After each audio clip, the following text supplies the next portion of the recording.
three. All right, going live. Now we're live. Hello everybody. This is Cody, captain of Nostalgic Nebula here at the beautiful Frida Cinema in Santa Ana. Thank you for joining us again here on August the 8th, 2020. We are celebrating Street Fighter the movie. Our special guests tonight, we have Tavare, who played Vega. We also have the director of the film, Steven de Souza. And we have a very special guest. You may have seen her excellent Sagat and... who am I looking for, Angela? Dawson. Sorry. It's the hardest one to say. Sorry, Roshan Seth, and sorry, whoever programmed the original Dolphins. But we have Angela Overkill Hill here. Hey. The champion with us here. So thank you, Angela. Love your fandom, and thank you for joining us here as we discuss Street Fighter. Don't want to embarrass myself anymore. I'll probably just turn over more of the talking to Steven. Steven, how did you get this project going? You spearheaded it, didn't you? Well, in a way, I guess it was 1993, I was doing, I did another Capcom project. I worked on the Sega, the Sega CD. What was that system? The Sega system of Cadillacs and Dinosaurs, which was a coin-op game, and I produced the CD-ROM game for Sega, and that was my first dance with Capcom. And interestingly enough, on the video game, one of our young programmers was a graduate student named Elon Musk. I wonder whatever happened to that guy. But I started him out in the computer business. He was a programmer on the video game, and I did an animated TV show, which I understand has a cult following. It's on Amazon. You can go rent it. Called Cadillacs and Dinosaurs. We also made an animated show about that. So I was in the Capcom loop already, and then it turned out that they had decided they wanted to make a feature film of Street Fighter 2, and they sent word ahead before they came to Los Angeles that they wanted to meet various people and who would make the movie for them. And I already knew Ed Pressman, who's a producer, who has an interesting resume. He has all kinds of very serious art pictures and, cinema français and Academy Award nominations, plus popcorn movies. So this was one of the popcorn movies. And he basically said, I've got a meeting already set up with the Capcom people, on Tuesday. I think he called me on a Friday. Can you come up over the weekend with a take on a feature film, because you're going to be meeting a lot of people. Now he knew that I had, before I'd worked in features, I'd worked in television and could, think on my feet. And I said, yeah, I'm pretty familiar with it actually, because my kids have put a ton of quarters into the machines. I've died repeatedly. Vega always kills me. But if I have to actually pull this off, if I come up with the idea that puts you, Ed Pressman, ahead of every other producer in town and gets this, I want to direct it.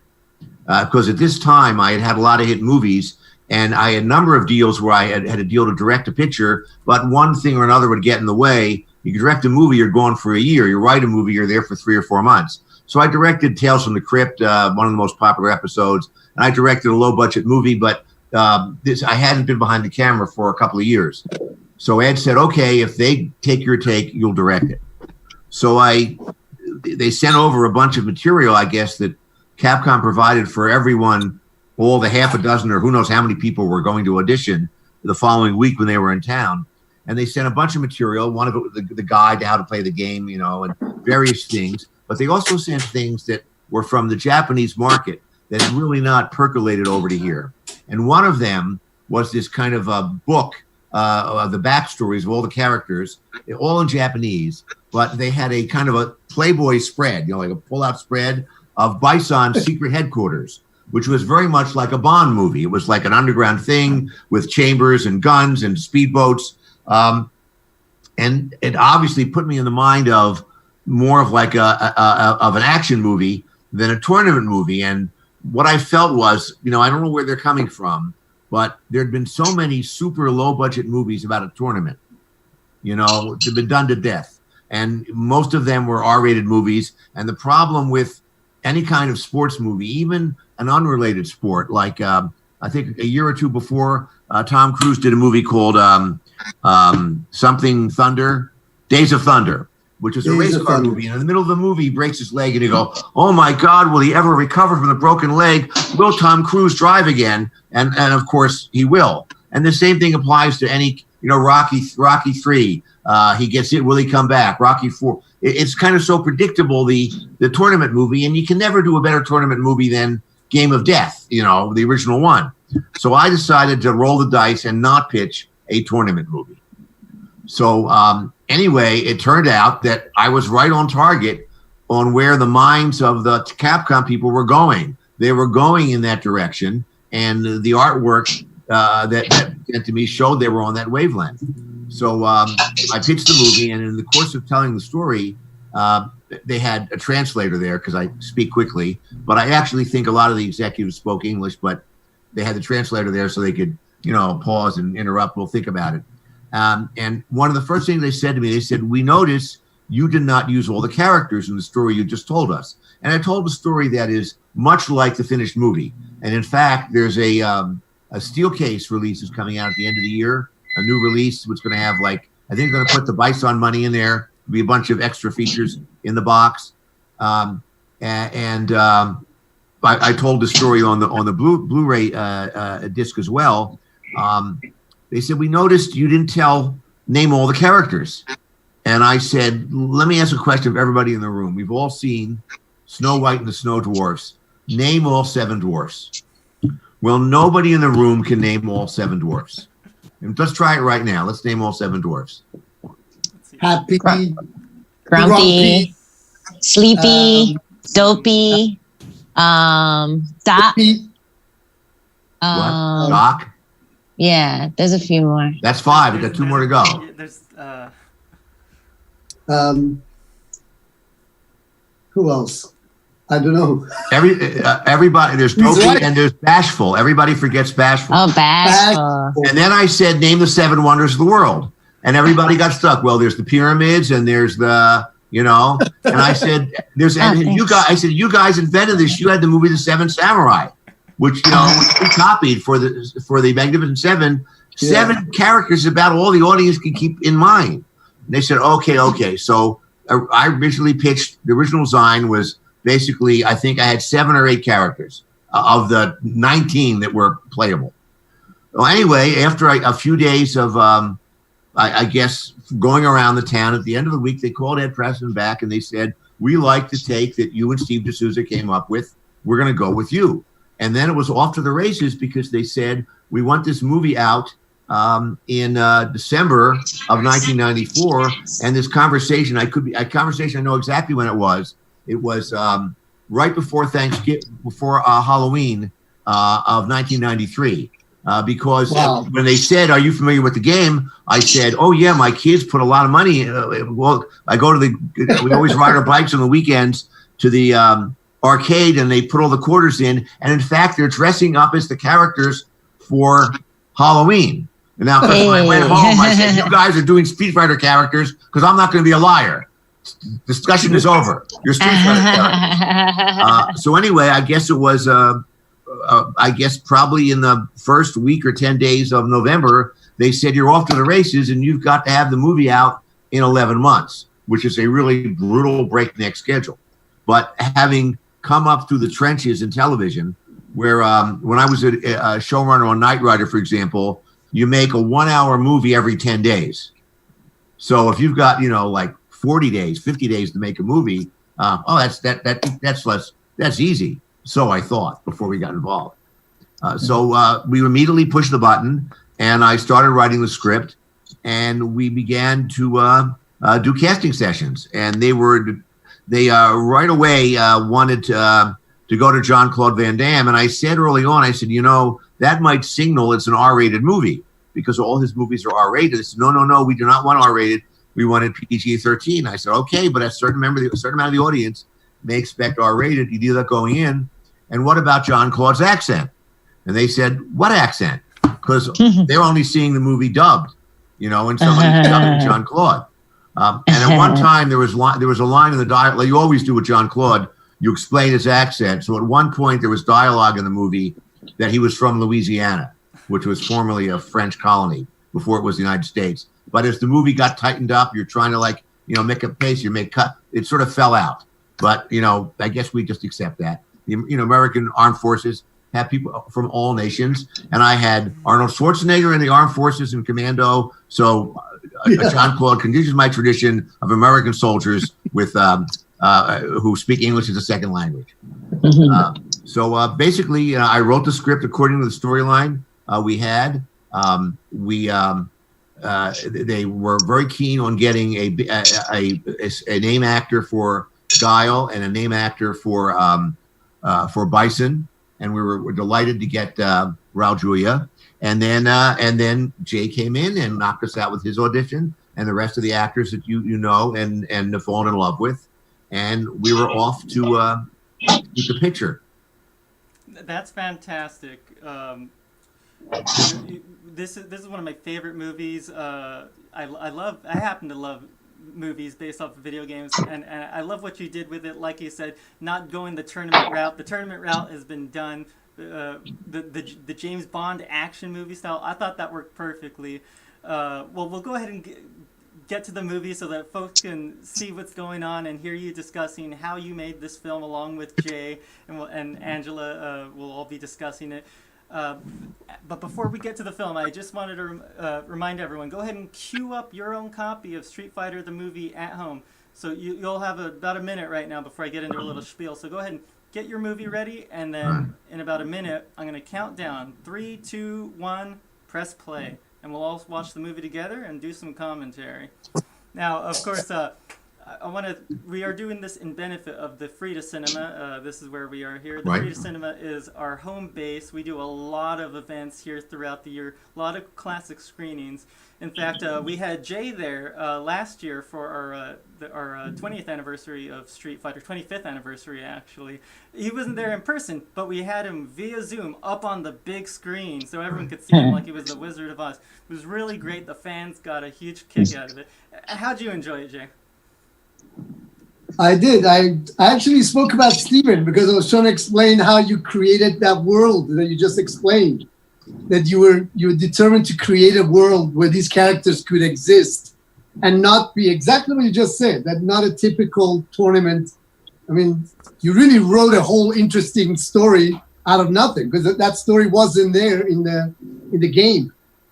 So it was a lot of fun. And Bernard itself. I think it worked for Capcom because they did an animated TV series the following year that continued the exact same idea.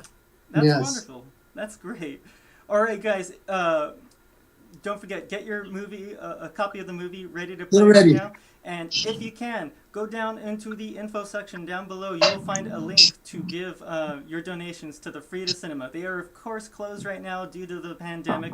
They are doing a series of pop-up drive-in theaters throughout Orange County and the Los Angeles area. So keep your eye out, and you may be able to catch a couple of great flicks on the screen. But once again, go down to the link below and help keep this wonderful art house cinema alive and thriving. I just want to say I want to thank Steven before you even start because he made a movie that almost 30 years later has become a pop culture classic. And people still talk about it. And I'll tell you, it's on TV almost every month. That's a testimony to the movie he wrote and directed. So and there's going to be a special release at the end of the year, a new release of the movie with a lot of bells and whistles and added features. I think they're going to I think they were talking about putting in the Bison money in there. So my scene. Yeah. So we have to make sure you get comped. Oh my God. But we'll talk about during the movie, but we had a great fight scene with Ryu that didn't make it, but it was at the end. Well, that's the whole story of how at the end of the day, when the movie got rated, they were all over us, and we had to take it back. That's another story. Okay, let's go. All right, guys, everybody at home, get your copy of the movie ready. I will count you down. 3, 2, 1, press play, and we'll all watch that film together. Everybody ready? Yep. Alrighty. And 3, 2, 1, press play. You turn the volume down. Yeah. Yeah. Don't forget to keep for the panel. Don't forget to keep the volume down. That way we don't hear it. But everyone at home, go ahead and crank it up a little. So this is a great opening. I love the transition from the classic Universal logo into into this thing for Street Fighter with the oh, there we go, the classic. There we go. Oh, okay. I started on the first. I was like, I think. Us too, I think. So. I thought I had the wrong one. Because we did it. No, we did it twice to do this to pull off this gag here. I noticed a resemblance to the Bison logos, to the Street Fighter logo, so it was perfect idea. Oh, yeah, it works Very cool. Maybe you can elaborate on this a little bit. Bison, of Oh. course, he's a dictator. That's Bison. Yeah, that's Bison's. That's sort of like that's the Street Fighter logo, but it's also based on Bison's logo. Mm-hmm. And the idea here, this is in all of my films. If you pay attention, it's a trick I usually do. If I do a movie that's sort of taking place in the world today, these kind of events would be on the news. Like in Die Hard, it's a really big important part of the movie that the local TV stations are covering it. Yes. And here, if there's this situation like the war in Iraq, it's covered by the news. So this is a wonderful way to give the whole backstory for the whole movie. We have a newscast going on, and there's actually, some of this footage is our footage, and some of it is recycled from the actual Iraqi war. Now, there's the thing in Hollywood where everybody's trying to do the shot in one, like the opening scene of Goodfellas when he goes into the nightclub, or the beginning of Touch of Evil. So we had the idea to do Bill Fraker, the Academy Award-winning cinematographer we had on this. He and I decided we were going to do the ultimate single shot. That we were going to do a single shot in Bison's headquarters and a single shot of Chun-Li's newscast. And we shot both of those as single takes. Chun-Li did that entire newscast in one complete nonstop take. We must have done it like 9 or 10 times. And the scene in Bison's headquarters was one entire take. But when we went in the editing room, Chun-Li's piece we shot on video because it was going to be a newscast. And there was a video glitch in the middle of her thing. So our whole plan, one shot take was blown because the one shot inside of the one shot, we had to cut it up. So it was a great idea, but you still can get a sense of it. If you look at the moving camera, you can see she was on video. But if you look at some of the watch this again, when the camera moves, you get a sense that it was all in one take. And I believe they have that on one of the DVD releases. I think, in the previous release, we had our entire one take, but it still had the video glitch in it.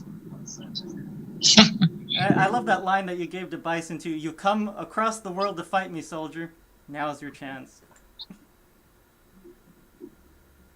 Now, Raul, we did not realize until right before the movie began, when we went to location, he had recently had surgery. He had been very ill, and he had lost a lot of weight.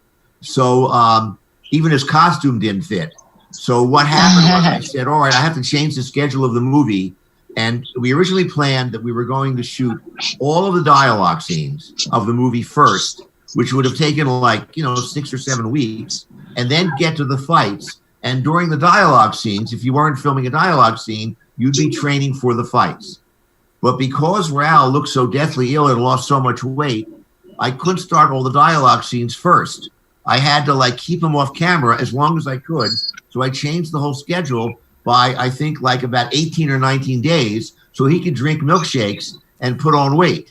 So, if you see him here, it's the beginning of the movie. He had already put the weight back on and is looking more like Gomez Adams. There's one day's work that I could not push way back, which was the scene where he goes into the laboratory and says, Dr. Dalsim, how's our work going? So that was the one day I had to film early on because of the schedule of the actors, and it's almost like air traffic control. You only have Kylie for X number of days. We have John Claude for X number of weeks. So it's kind of like Uno, not Uno, I mean Go, the Japanese game Go. So, but But because I had to move up, I had to push Raul back. We had to work with everybody else before they had the intensive fight training we wanted. So we were always playing catch up on the fights. I just want to add that we had Benny the Jet as our trainer. Yes. And Steven actually had us start training in LA literally like 6 weeks, 7 weeks before we even made it to Thailand. So the cast already was training with Benny the Jet at his famous jet center.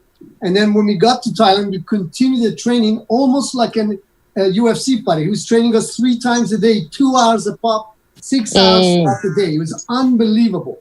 All of us were getting in better shape every week. Oh, everybody was in great shape. But the thing was that when you got to the special moves of the game, they never that in other words, the training was get everybody in shape, get everybody into martial arts reflexes. Now learn the Street Fighter game moves. So the part of the curriculum that got shortchanged was the Street Fighter game moves. And in fact, Jay's big fight at the end, we came back about a month after we finished the movie to give him the opportunity to do that kick-ass fight he has at the end of Vega and Sagat versus Ken and Ryu. That was done after we came back from Australia, after we came back from Thailand, and we shot that up in Vancouver, and we recreated the sets that we'd had in Australia.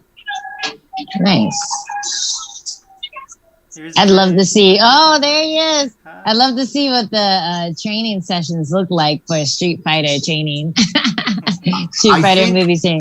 I'd like to see the comparison. I think the new DVD has some training sequences. They were on a special edition some years ago, and they'll probably be reported. Nice. And it's funny, I just saw Byron Mann on another martial art thing called Wu Assassins on Netflix. Yes. So he's come back to his early days. Hey. I think he's got some magic powers. I think he could do the fire thing like he's supposed to. Actually, there's a new Street Fighter flick out too, just about Ryu and Ken. It's on pay-per-view. So someone else copied us, Steven. All right. Let's do it.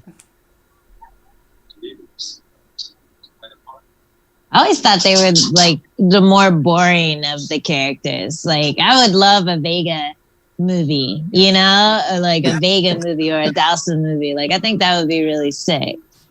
But everyone knows everything about Ryu and Ken, so I wish they'd come out with some new content. Well, but it's Capcom wanted Ryu and Ken to be the principal characters, but when they wanted to chase a movie star, they did not have enough money to hire any movie star for like 12 weeks. In other words, and they wanted this cast of thousands. So I said, your best bet to get a big stars are for the role of Bison and Guile.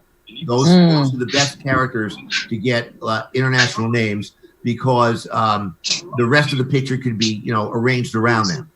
So that sort of knocked Ken and Ryu down to supporting players, except they have more screen time than anybody, I think. Yeah, for sure. Look at the movie. Yeah. They do a lot and they interact with all of the major players throughout the film. I love the what happened once we started the movie, Capcom kept trying to add characters. So I started out, I had 8 characters, 4 good guys, 4 bad guys. I know some people are still upset of who I decided would be the goodies and who would be the baddies. But Capcom kept saying, could you add one more? Could you add one more? Could you add one more? And then as these things happen, you fall behind schedule because the shoot in Thailand was very troubled. A lot of the equipment was subpar. A lot of the footage didn't work. The cameras would short out. The studio they said they had for us so we could work in was useless. It had a tin roof. It rained. There was noise. So we fell behind. We said, now we need more money. And they said, all right, we'll give you a few more $1 million, but now add 2 more characters. So it was almost like a nice movie you have here. It'd be a shame if something happened to it. So we ended up with this huge cast. At the 11th hour, they added this character of Captain Sawada. That was a Japanese actor. They originally wanted to play Ryu, but he could never get the English to a level it would work. The one scene he has where he speaks English, like you could see he's struggling with it. So they wanted him to be the Fai Long character, but we said, look, Fai Long is so obviously a Bruce Lee clone. is going to stick out in this movie like a sore thumb.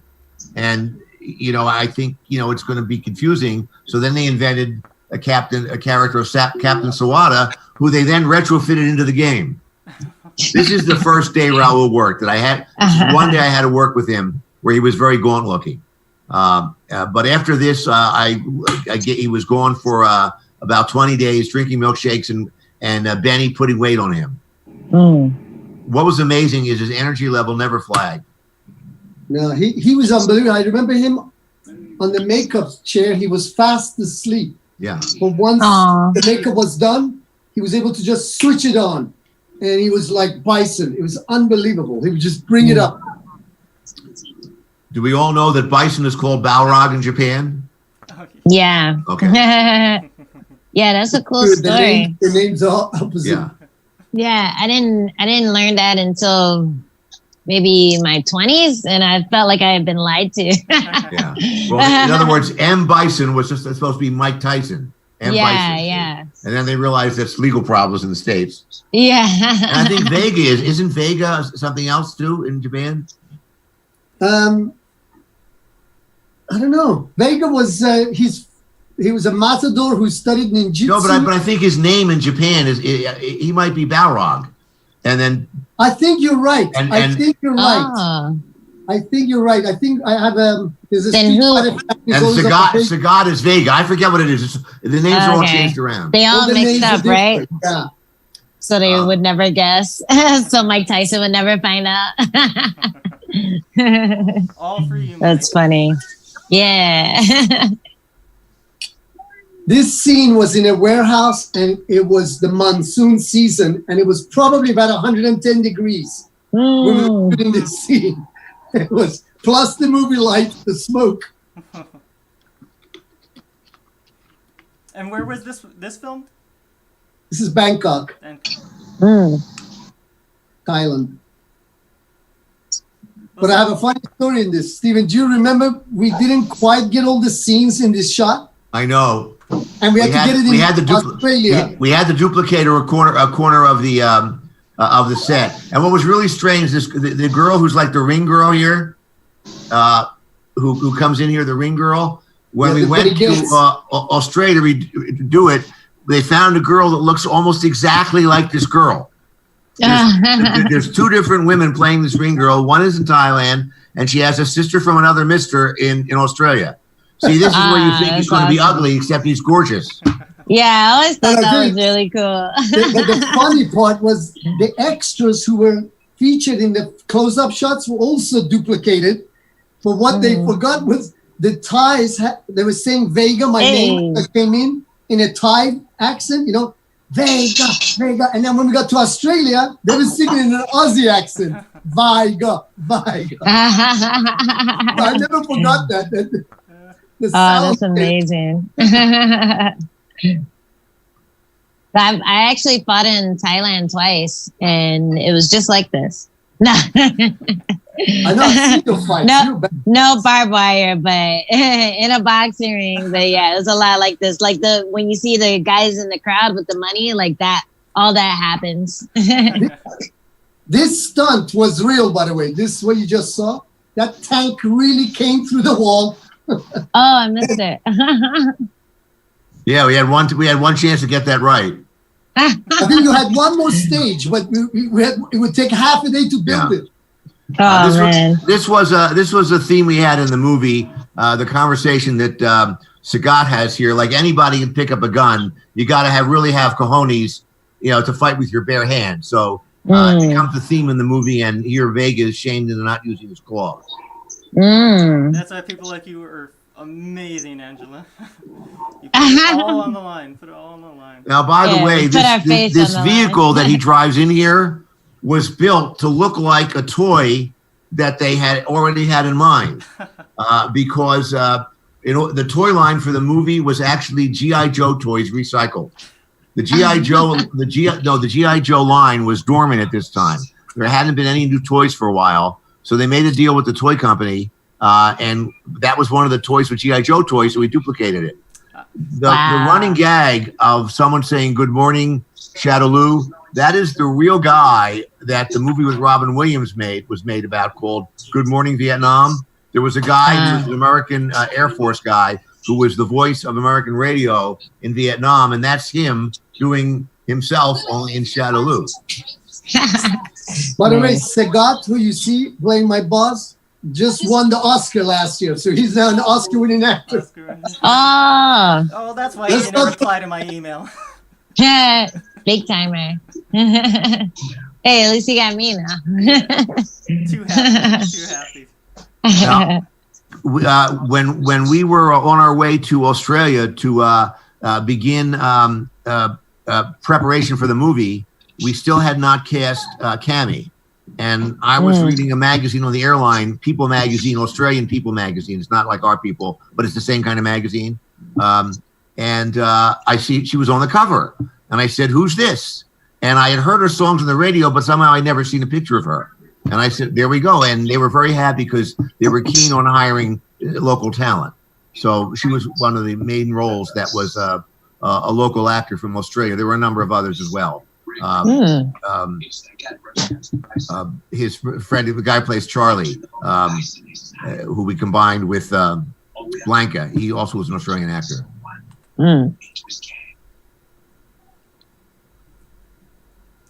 I almost don't recognize Jean-Claude Van Damme with blonde hair. Well, I was the game. It's blonde. His hair came out red. I don't know why, but yeah. it's blonde in the game.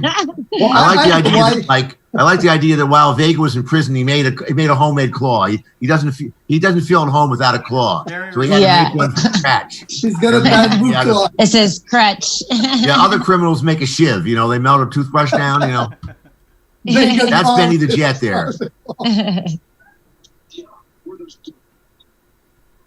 All of these fights are actually pulled back from how impactful they were because the rating people drove us crazy.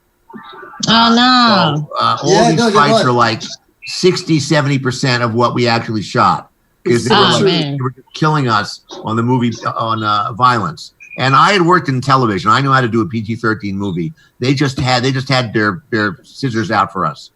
Oh, man.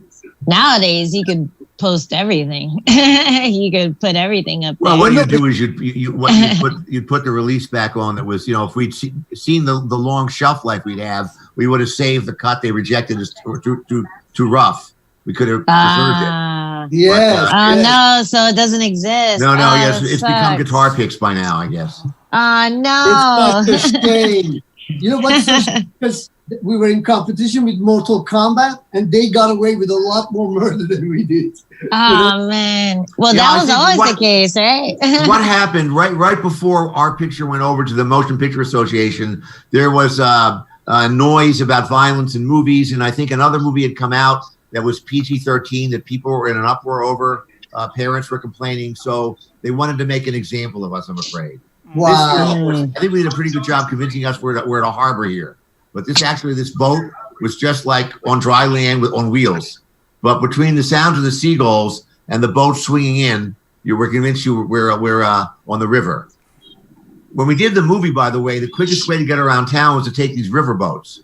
Mm-hmm. Like it would take you 2 hours to get to a location on the other side of Bangkok and 10 minutes on the riverboat. Wow.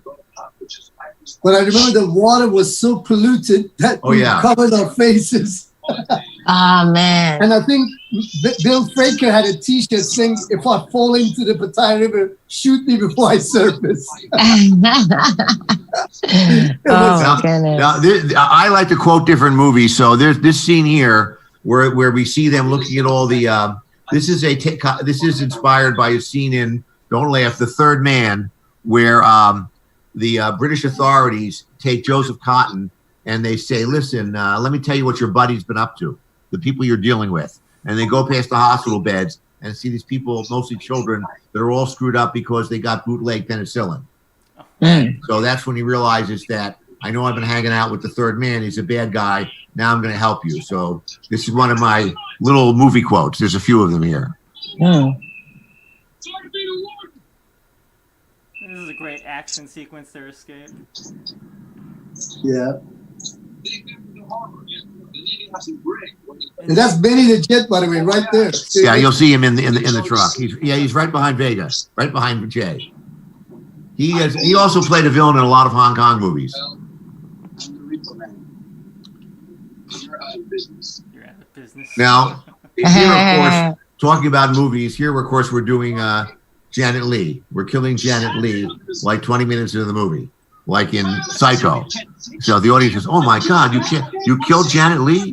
You killed John Claude?"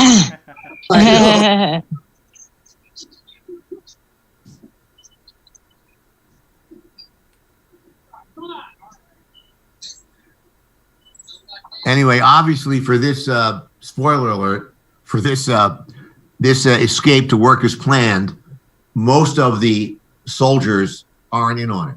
You know, only a handful of trusted people know what's really going down here, and that's why T-Hawk. You'll see T-Hawk jumps in and stops some of the soldiers from firing at the escaping people because they are so close to the truck they couldn't miss.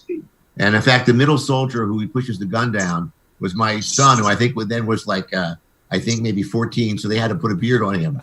He was tall enough to believe he was in the army, but the Dewey Locks needed a beard. Yeah. Oh man. This is action-packed. Such strength. This is a great movie. Yeah. And this shot here. This is where he gets. Yeah. Grabs the gun.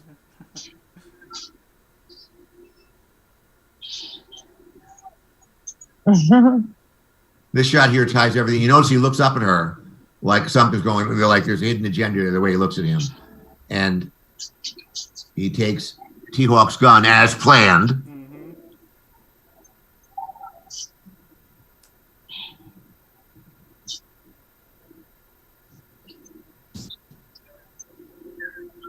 Whoa. See, see, because those soldiers aren't in on it. So John Claude and Damien, spoiler alert, are actually shooting blanks. But nobody knows that, and no one there. None of these people know it, and we hope the audience doesn't know it, except I just ruined it. And didn't Ming-Na do that role? Wasn't that her? Yes, yeah, she did a lot of her stunts. Well, you see her now on Agents of S.H.I.E.L.D. You know, she's talk about all. Jay was talking about me and Jay. I mean, she hasn't changed either. It's amazing. She must have a painting in the attic. I guess that gets older. This was a nice shot. It was a fun shot to get. You know, with the sad music. Ooh, nice blazer. Who was the composer? I love the all. Graham Revell. Yes, that's right. Great work. I think Andrew had some of the funniest lines in the movie. What? Bernowski, Andrew Bernowski.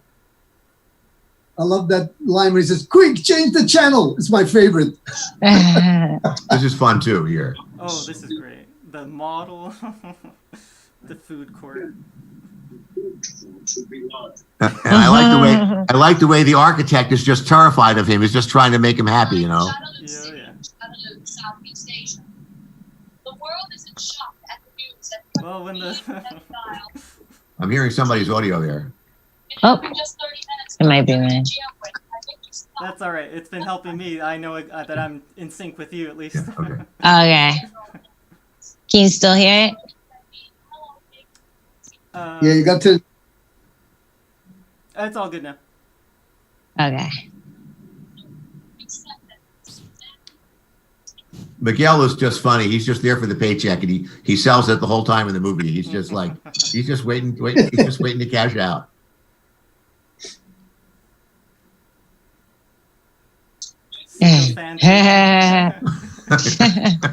he changes instantly. Raul totally made this real. He studied old newsreels of Mussolini, and based his performance on all these guys. Wow. So he's totally invested in it. Nice. And all of those posters, those are fantastic. Those were actually our versions of famous propaganda posters from the First and Second World War. All of them are based on actual posters, both Allied and Axis posters.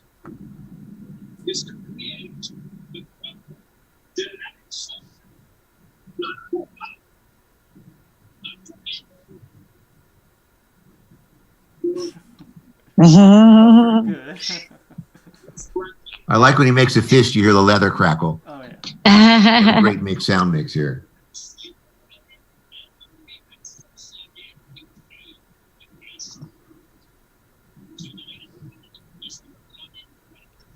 Oh yes.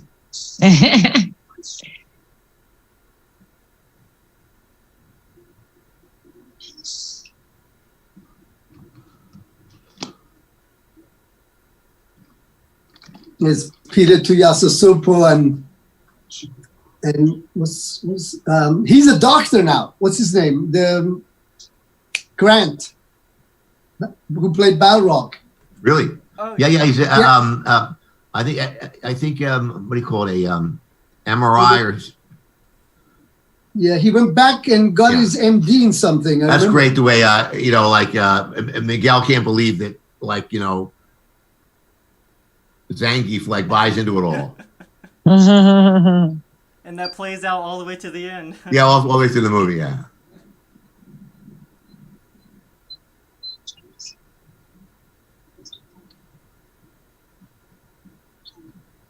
And this is going to be some more great action work by Ming Na doing her ninja skills, jumping Oh yeah. down a flight of stairs, isn't she? I think coming up.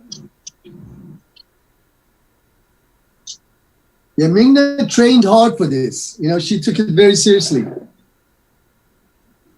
Well, I think one of the things that makes even a movie, and what's funny now, of course, nowadays, last year there was all this, critical re-examination of it, saying, hey, this movie was pretty good, and I guess it was supposed to be funny. At the time the movie came out, a lot of reviews said, this movie is so stupid, it's accidentally funny. Now, I don't know how anybody could think that this was not supposed to be funny.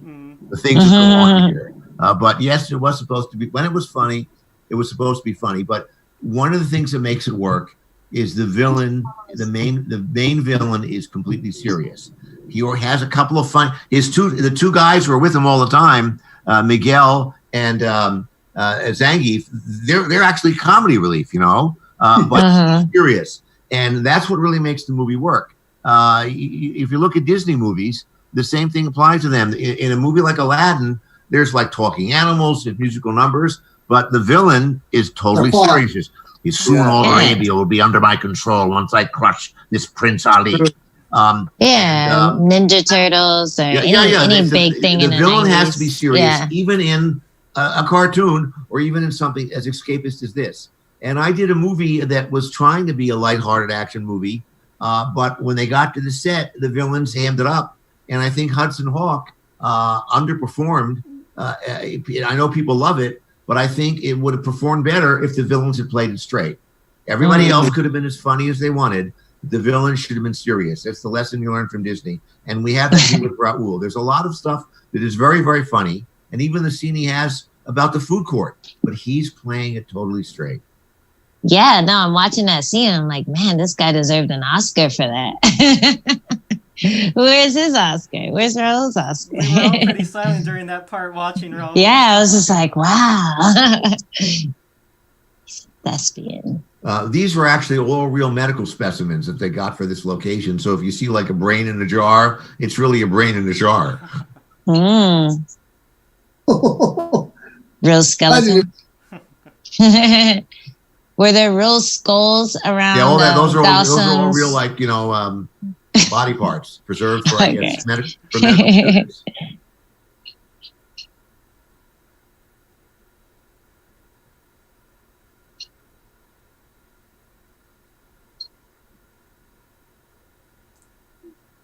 Oh yeah, I love seeing old versions of screens that are showing things it wasn't all then. Yeah, exactly. It's just really funny to think about it. Or this like, is the steam powered. This is the steam powered internet. yeah. Oh, Now those old kind of computer screens, they've just got a charm. I mean, that's what people loved about the original Star It's like Wars. it's like 32-bit. Exactly. yeah. Ah. Steven, it's unbelievable the impact of this film globally, because I've traveled a lot over the last 2 decades, and people recognize Vega all over the world. It's like they don't care about anything else I've done. They know me as Vega. One of the things I've noticed, Capcom definitely wanted the movie to be PG-13 because they knew that it had really young kids and they wanted them to go to the movie theater.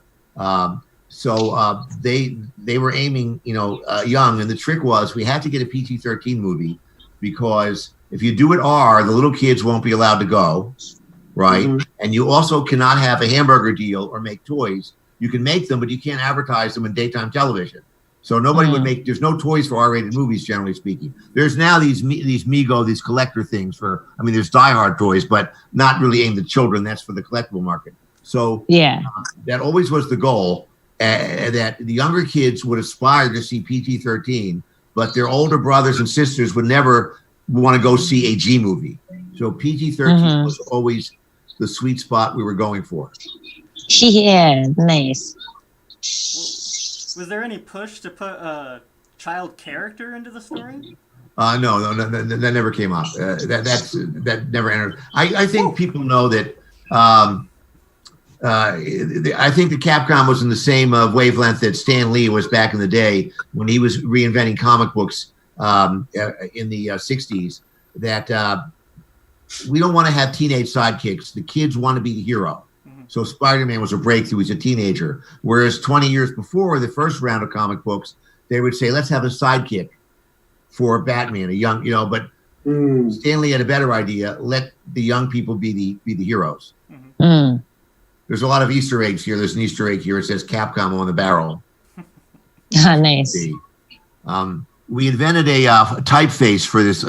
If you pay attention to this movie, the language of our pretend country is Esperanto, which was a language that was invented about around the turn of the last century. A guy invented this language. He thought it would bring peace to the whole world. It didn't quite work, but even today there's fans of it. And the thing about Esperanto is you can sort of understand it. Like a lot of it is understandable to most European languages. And all the typeface, all the signage in the movie is in Esperanto, and it's our alphabet. It's the Roman alphabet, but it's got little wiggles on it, so it looks like Thai. But if you look at some of the signs, you realize you can read them. Like the stop sign says Holto. Holto. That's funny.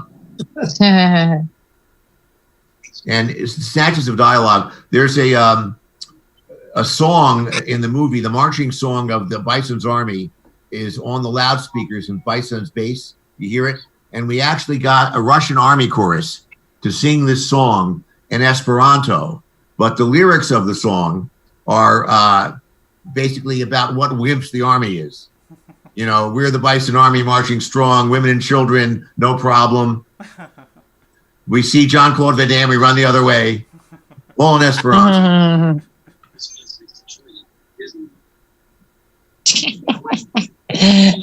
Rude.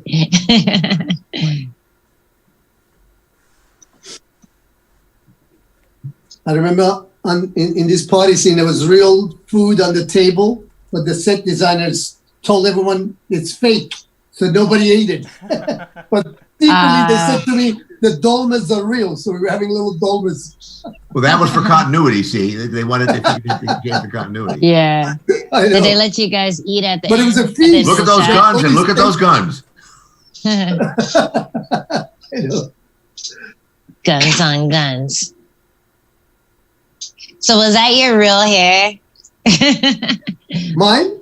Yeah. No, there was a piece added. There was a piece added. And it was expensive. Trust me, that piece was like thousands of dollars, real hair. It looks gorgeous. I'm like, I need one of those.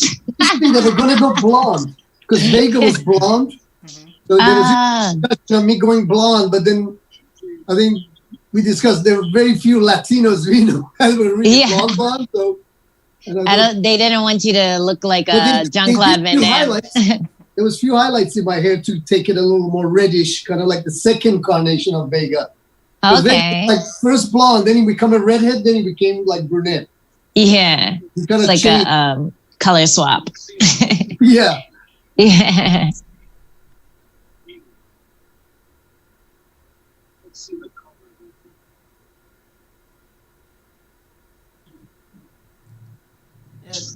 Yeah, Bison's leather costume is amazing. Who was the costumer on this film? The Bison costume was made by Marilyn Vance, who was an Academy Award-winning costume designer. Wow. She did that successfully. I'd worked with her on many other pictures. All the other costumes were done out of Australia. Deborah, I'm trying to think of her name. It's very bad of me. I just remind me. Did a wonderful job. The trick was to try and make this real. I mean, the plan was that this would be very grounded. I would almost give an example of the way the Avengers movie started out with Captain America. Captain America, except for the fact they do this experiment on him to make him like totally superb physical specimen, played out very, very real and grounded. It took them 9 movies before they went to outer space with Rocket Raccoon. They did a slow build starting out quite grounded. The first Iron Man movie is very, very real and plausible. So that was our idea here, that this plays quite real. The costumes, when they finally get into them, are all logical and plausible. And you can see that at the end of the movie, we're setting Dalsim up to have these mutant powers of stretching and all that stuff from the accident in the laboratory. So that was going to be in the sequel that was going to follow on the heels of this, which did not happen. It didn't really happen until the animated show that we had. The animated show sort of followed in line with this. But the next movie, they did a whole different start, and they decided that they wanted to be even more real than this. And they sort of made like this kind of drama, which I don't think it did not play as well for the fans. And that was a question that some fans had on the YouTube page right now watching. They were wondering how far ahead were you planning any other films to follow up? Well, if you saw the animated show that was on American television, there was 2 seasons. That followed the setup here. Chun-Li is working undercover as a reporter. The backstories, the allegiances of who's on the side of the angels, who were the villains, that followed suit. And carried on to there was actually a well worked out sequel plan that I had that was actually when they put it on hold, was put into a comic book series. There was a DC Comics did an official adaptation of this movie as a DC comic, and they intended to continue it as a series, the way Marvel has done with the Star Wars movies. And I actually wrote the first 6 issues of the comic book based on the sequel to this movie, the immediate sequel that picked up right after this movie. And what they would do is, in the comic industry, you publish 6 issues and then you bundle them together in a graphic novel. But right around that time, which I guess was 1985, the comic book business did a big collapse. They had sort of oversold. This is a famous moment here. Here.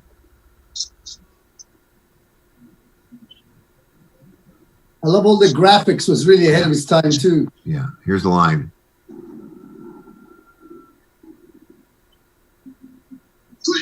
Change the channel. Andrew. Nice. Yeah. Deliver that.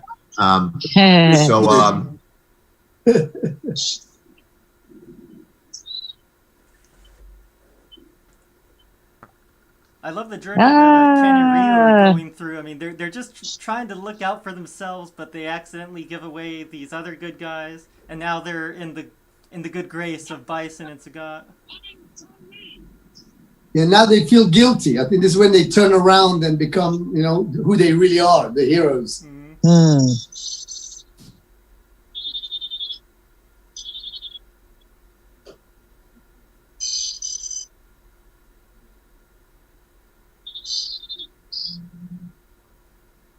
When in the animated series, was Balrog a bad guy? I feel like I remember that. Like Balrog I'm not and sure Sagat. if they switched his allegiance or not. Oh, This is a wonderful set. This is our James Bond set. which we had a lot of fun building. It was an amazing set, that one. I like the TVs. It reminds me of those old like Six Flags, like the big rides. They'll have all the set while design you're waiting and to go stuff. in, yeah. Yeah. I love like a Street Fighter roller coaster or something, and it has something like that just built in there. As you go around, you get kicked in the head. Yeah. It's just a fight, a virtual fight. I love that. Chun-Li spits on him. He goes, darling, you're going to get dehydrated. Steven's wonderful writing.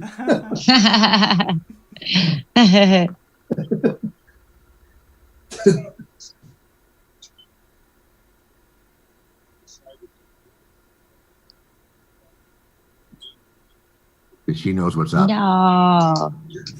She's been there before. Yeah. Yeah. She knows how to handle them. Yeah, for sure. If you get the new edition that's coming out at the end of the year, the Street Fighter, the lyrics of the Bison marching song will be on there that you're going to hear in the gym now. When they and of course the way we get them in the uniform for the game is it's the workout uniform for the Army. It's the fatigue, so it makes perfect sense. So they go. He says, "Now you look like Bison troopers." So that gets them that's how we get them in the uniform. Nice. Here's our MacGuffin, our hostages. When we some like well-meaning but foolish person in the front office of the studio wrote a letter to the UN and said, "We want to put you in this movie," and they said, "Oh hell no!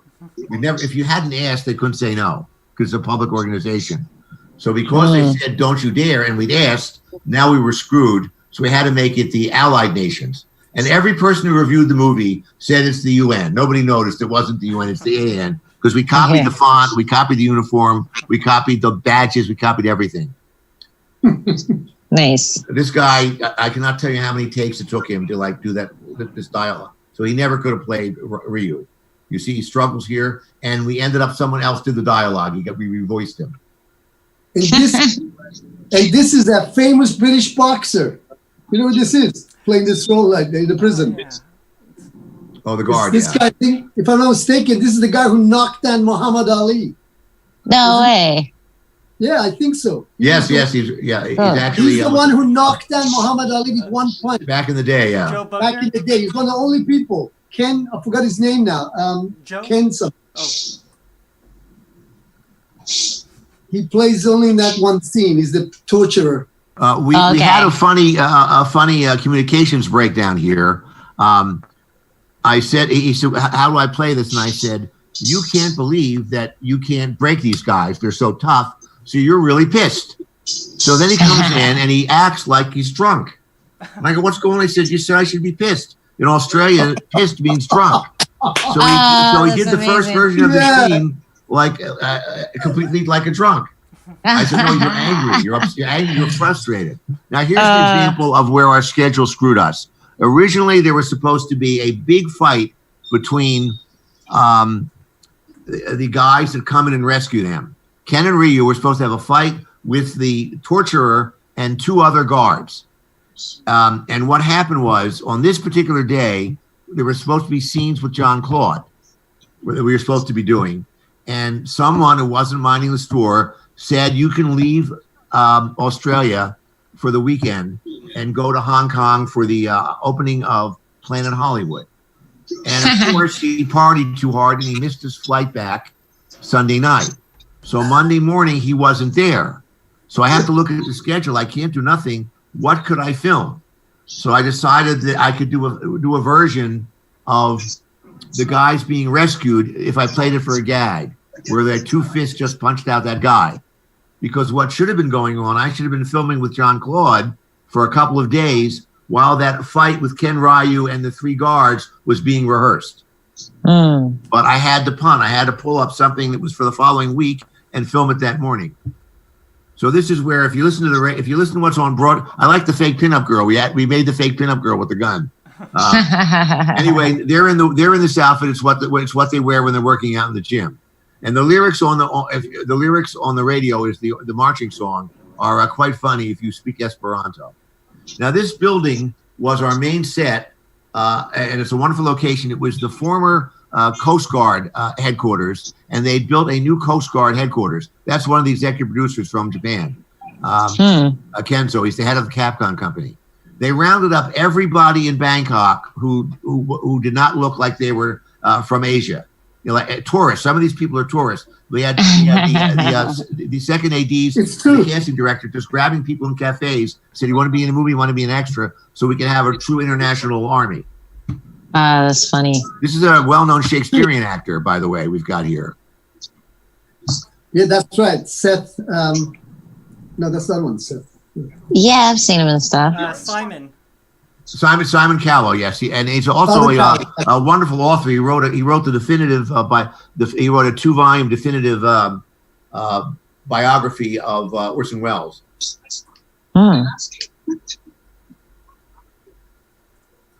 This speech actually is kind of powerful. I know. People, when I said I'm going to give John Claude this big speech to rally the troops, Tom Pollock, who just died, a wonderful executive, he just died last week at the university, says you're going to give the Saints the St. Crispin's Day speech from Henry the Fourth, and I said absolutely yes. Two great cinematic speeches, Independence Day and this one. No, this one, people really like this one now. It's on YouTube with subtitles, which is very funny. It's phonetic subtitles. That's amazing. Just Google John Claude Van Damme Street Fighter speech with subtitles, and the subtitles are spelled the way he says it. So I'm going to speak Bison so hard, so it says KEEK HORD. It's actually quite funny. Anyway, ass.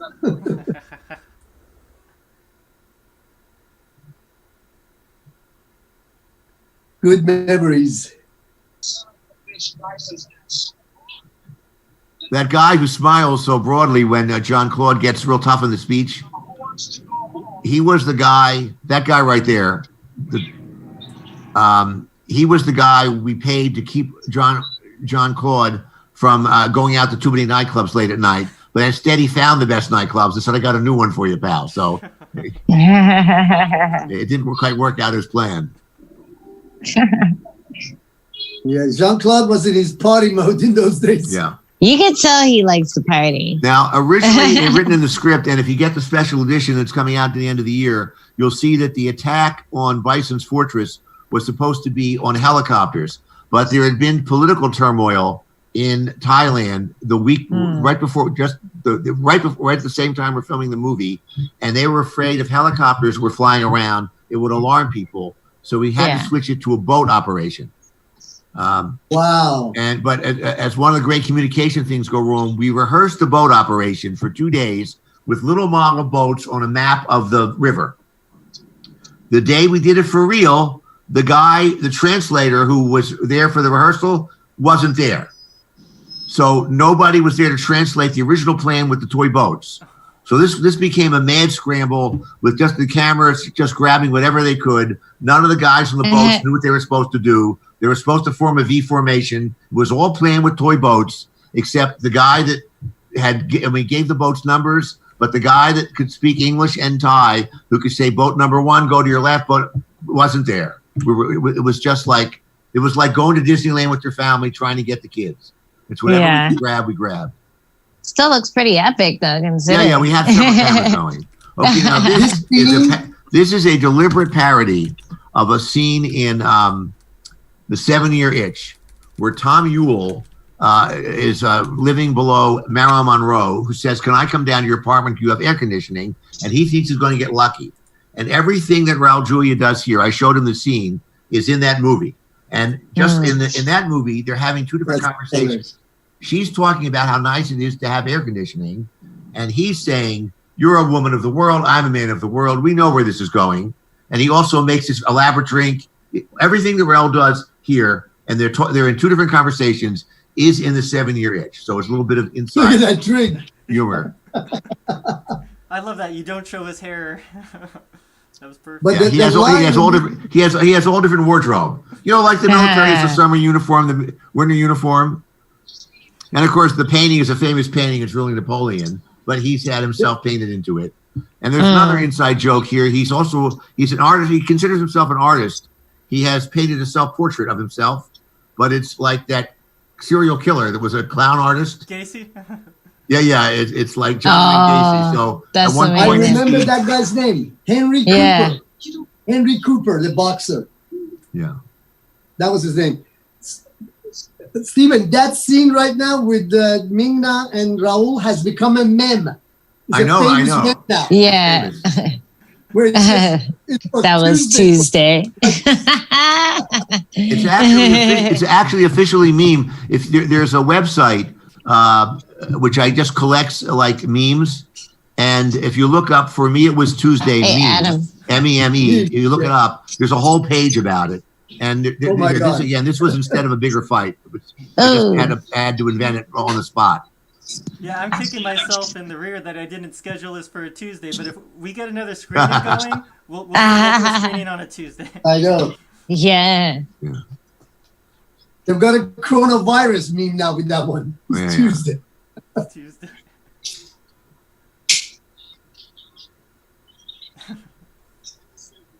These guys are fanatics. This is when Chun-Li suddenly reveals her skills. I love this scene where Bison's so unsuspecting. He's so relaxed. He thinks he's in charge, but nope. yeah. Set decoration is beautiful in this. I love that chandelier. I want it for my house. Yeah. In fact, they sold a lot of these pieces at the end of the shoot. Some of the actors bought some of these pieces. Well, Bill Creeber, who was the production designer on this, he did Planet of the Apes. He built. Remember the original Charlton Heston movie? Wow, wow! I didn't know that.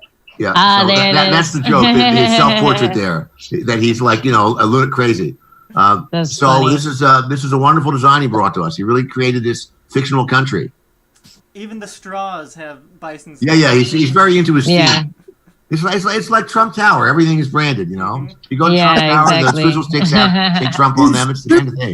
Bison Trumpesque. Expand the food court in the tower. Yeah. He's a little more eloquent, though. That's true. And funnier.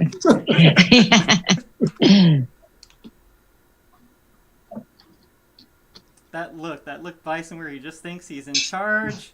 You can't throw. I know his me. eyes bulge here. I love that look. Snap. What an artist.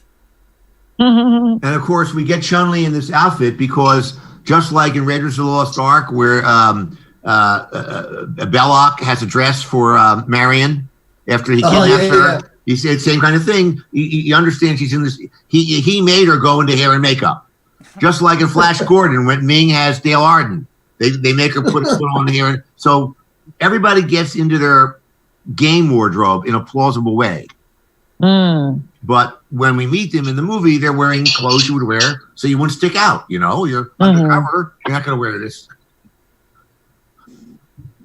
Smart. I like it. Here she goes. In fact, I remember you're right. There was a discussion what Vegas is there. Hey. Feel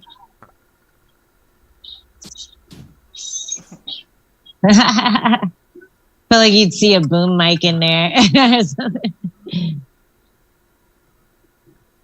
I like this, that we haven't seen Bison against any main characters yet, and just before he's about to fight a main character, he gets his escape.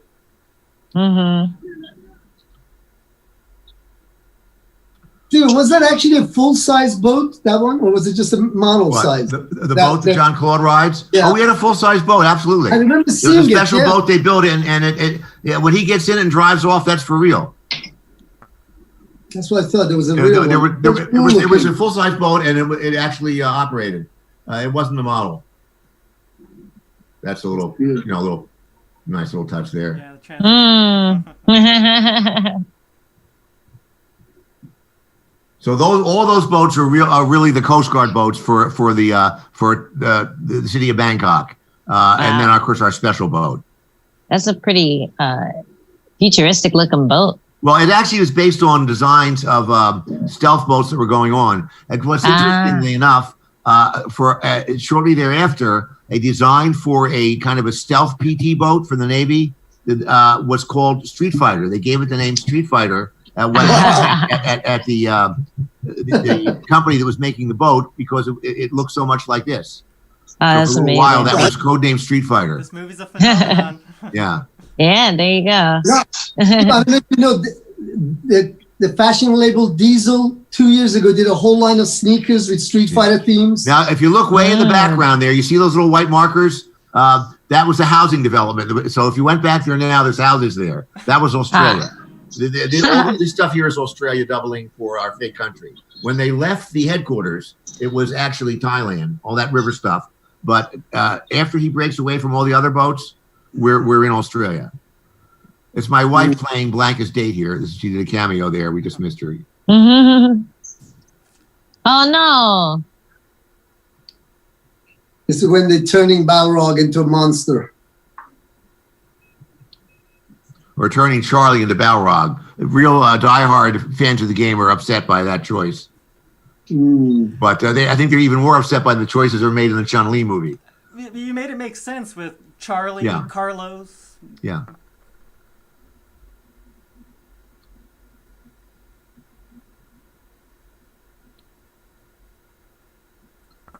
So we made our own. We made our own like Playboy Thailand, Shadowloo Thailand Playboy edition. Yeah. Did you guys? I love all the stuff with the steam coming off. out of the equipment. It's a wonderful laboratory is created here. And all that video stuff has to be done ahead of time. To play back on the set. It's pretty complicated. You also have to have because the video was on video and the camera. This was still film. That's long ago days. It was film in the camera. You have to have a special shutter so you don't get the rolling lines. If you've ever taken a home movie and the television is on, you see lines go up and down through it. So it's always a problem when you have. Yeah, the frame rate has to be synced up, right? So we have when we do things like this, we have the camera rigged up for that. See, now he's sabotaging the programming. See, he was like 62% evil, but now we're gonna crank it back to nice. Yeah, look at that. Garbage in, garbage out. So this is all Australia now. So what part of Australia is this? The Gold Coast. Okay. We're the studio. So we're filming at Warner Hollywood, where we built all these great sets. And within a 20 or 30 minute drive, there was a river, and we set all our stuff up there. Like I said, there's one shot, you see little white marks in the background, and those are surveyor's stakes for the houses that got built the following month. Yeah. I think you were the first big movie in that studios. There's been a number of pictures there, but that was probably one of the first biggest ones. Subsequently, a lot of other American movies, The Matrix. The Matrix has been there since then. The studio, the paint was still wet on the sound stages. It was they had just expanded it. And it was a wonderful facility and wonderful crews. And what's great about the Gold Coast is it was sort of like what Hollywood was back in the 40s. Within a 30-minute drive of an urban city, there's jungle, there's forest, there's mountains. That's why Hollywood became Hollywood, is you could drive to the mountains and there'd be snow. It's an hour from LA. There's desert, for your desert movie. And the same kind of terrain is within traveling distance in the Gold Coast. Huh.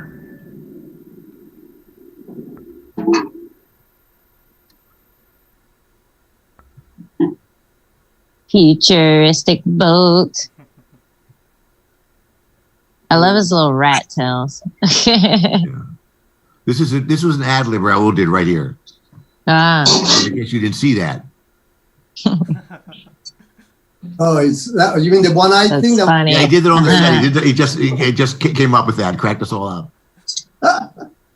It was so good.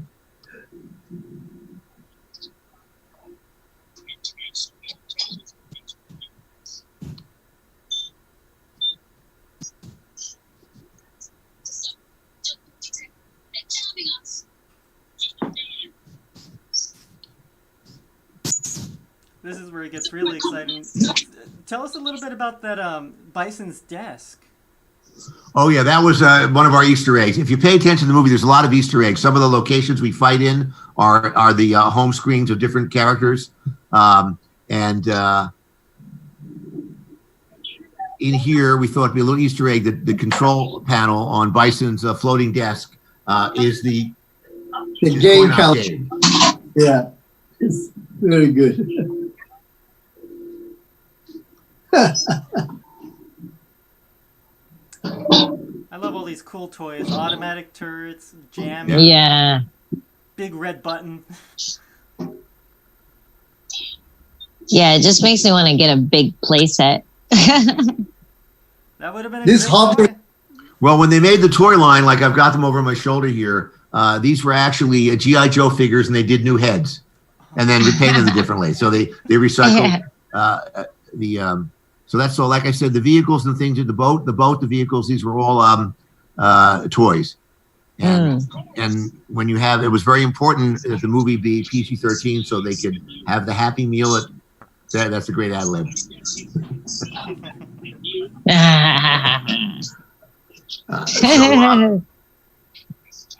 The PG-13 was very important, which became an issue when the ratings people were all over us. We eventually we ended up not doing any CGI to float this thing. We were just doing kind of old school stagecraft stuff, like Phantom of the Opera, like whatever's moving it around is hidden from the camera. At one point, we were going to do some more CGI with it, but it never seemed to be that necessary. We were running out of time anyway. Oh, it works fine. Yeah. It works great. So we just. I feel like movies that don't use CGI from the 90s always age way better. Yeah. The CGI was very dicey in this era. So we did all this stuff was practical. A lot of the floor effects. The cape. It's getting serious. There it is. We had So a funny. really great second unit director too, Charlie Pacerni. Yeah, He's like a legend. A great family of stuntmen. In fact, I think his brother, his dad Yes. was an actor. His brother was an actor. He's got a son and a nephew. If you ever watched the old Untouchables TV show, the black and white TV show, I think Charlie's older brother was one of the main Untouchables, Rico. I didn't know that. Wow. Get the car. Yeah.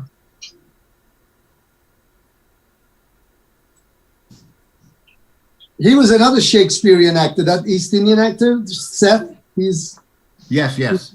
He also is in Temple of Doom. He's Exactly. he's like the nice prime minister of the country, but he's evil. Actually, in on the evil plan. Like how they just Good smash job. that button. That's usually how I play Street Fighter. I just go. Psh. And of course, you have to say game over. Of course. Yeah, exactly.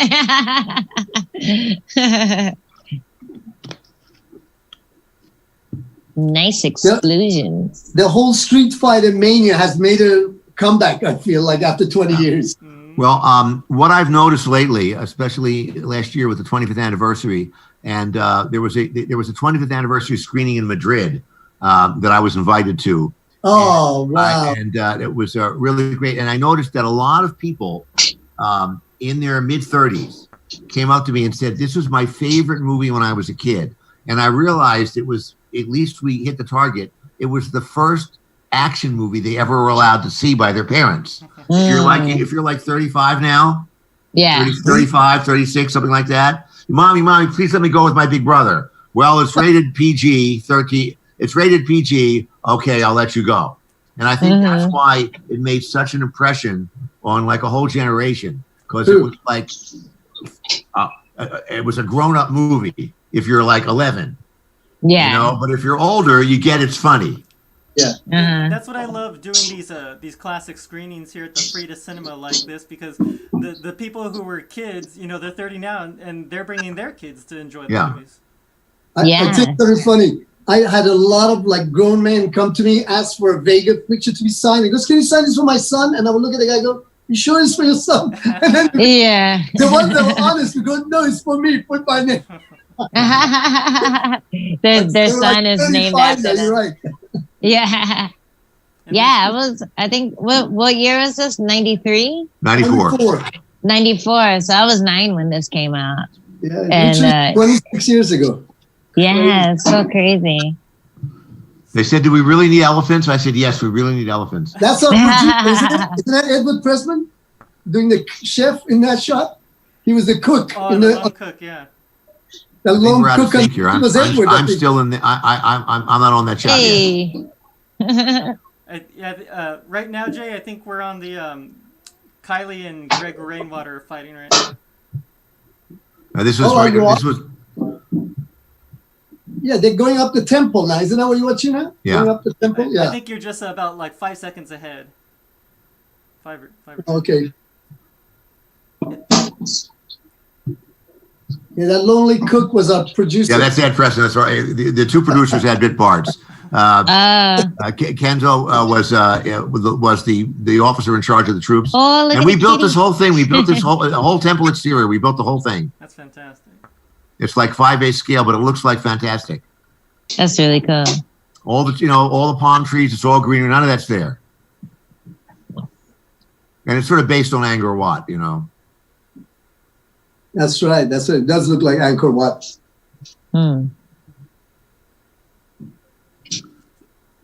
What's so great about a movie like this? It's like watching 20 movies with all of the Right different now- locations. Now here you Yeah. have John Claude as he comes down the tunnel. He says an R-rated word here. Not R. He says a curse word. Our one curse word. And there's a reason for that. When we turn the movie in for the rating, to our astonishment, it was rated R. And we go, wait a minute, I know how to do. I used to do Knight Rider as 8 o'clock television. I mean, that's like G's. And I knew what I was doing, but they were just had a hard on for us. They were coming off of a lot of criticism. So we recut the movie and cut the fights back a little more, took out the blood when Vega used his claw and people bled, took that out, turned it in again, rated R again. A third time we cut it back, right? Wow. And they rated it R again. And we go, oh my God, what are we going to do now? So finally I cut as deeply as I could, turn it in, and they say, great, you're G. And they go, oh my God, now Capcom loses their mind because a G rating is the kiss of death. No 15, 16, 17-year-old will see that movie. Yeah. Right? So I had John Claude Van Damme come in and do a wild line when his mouth was away from camera. I'm getting too old for this shit. Right? And because I said that one curse word, when we turned the movie, oh, you're trying to pull a fast one, huh? You put a curse word in there. Well, you lost your G rating, pal. You're PG-13 now. So he says, oh man. no, oh gosh. But that's why he said it in here somewhere. That's funny. Is it still that hard to get like the rating that you want nowadays? Well, no, there's no hard and fast rules. They don't write it down. You sort of have to have an instinct from previous experiences. But in this case, they were like extremely hard on us because there's other movies that are rougher than this. Mm-hmm. I think For part of sure. it was back in that period. Besides Street Fighter, there was also the other game, Mortal Yeah. Kombat. There People was were so upset much about video attention- games or video games causing violence in our schools. Yeah, Exactly. There was so Oh, much yeah, that was attention on the really video big game. back People then. were making fuss that the kids are getting violent, and really was an Yeah. excuse. For sure. I remember that was a big topic in my like gaming magazines that I had, like a Game Informer and stuff. You know what was interesting? As many women played Street Fighter as guys did. Oh, yeah. That's what I was surprised. As many Yeah. young girls were addicted to the game, Oh, Playing- yeah. playing the characters. Mm-hmm. Yeah, because there were female characters, so we'd get really into it. You get to You choose. turned out to be a warrior. I bet you watched. You said, I'm going to be a black cameo. I'm like over there fucking up my brothers with Chung Li, like yeah. They get so frustrated. I was gonna say you back them up onto the side of the screen, just keep spamming them. Yeah, just mashing that button like my life depended on it. Speaking of the women in the film here, there's a graphic, you know what the Eisner Awards are? They're like the Academy Awards for comic books and graphic novels. There's an author named Alison Bechdel who wrote a book called Happy Home, or I'm not sure the title. It became a Broadway play anyway. and she made a thing called the Bechdel test.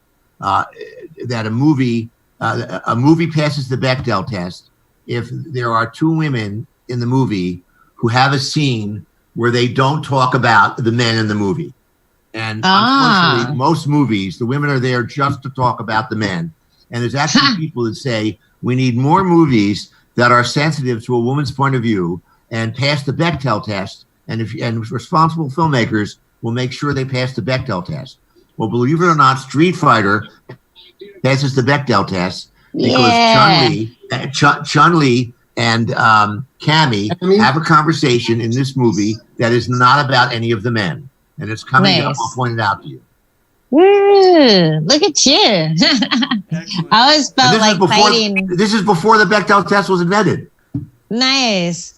I always felt like fighting was the great equalizer. Yeah. So you have all these different characters, you're telling their different stories. It's just inevitable.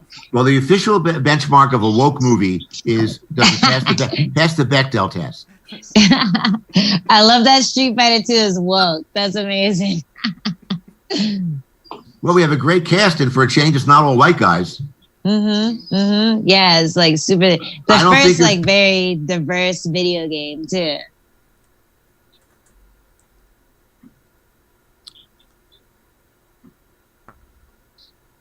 I mean, Angela, you've got your own credits too. But you were the first African American female UFC fighter, weren't you? Yeah, it kind of happened, and I didn't even realize it. But but I did it. I made it. So yeah. Awesome. All right, a lot of milestones here. Yeah. I mean, UFC didn't exist, I don't think, when we launched this film, 1999. No. A few years after, I think, yeah. Yeah, I think the first MMA shows were almost, like maybe 95, 96, something like that. Yeah.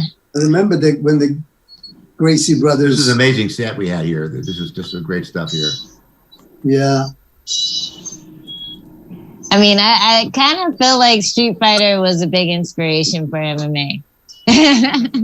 Like you have all these people with different styles coming together and fighting each other and seeing who comes out like the best warrior. So I always felt like Street Fighter had a part in it.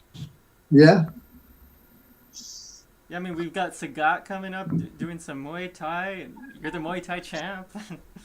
Yeah, there you go. I love Sagat. That's like my favorite character. This big bell with the log is also from one of the, it's another Easter egg. It's one of the sets, one of the fighting scenes. I don't know who, I forget who it's for. Maybe, I think it's Bison's. Isn't it Bison's? I think, Bison's homepage for when you fight him in the game is as the big bell. Oh, okay.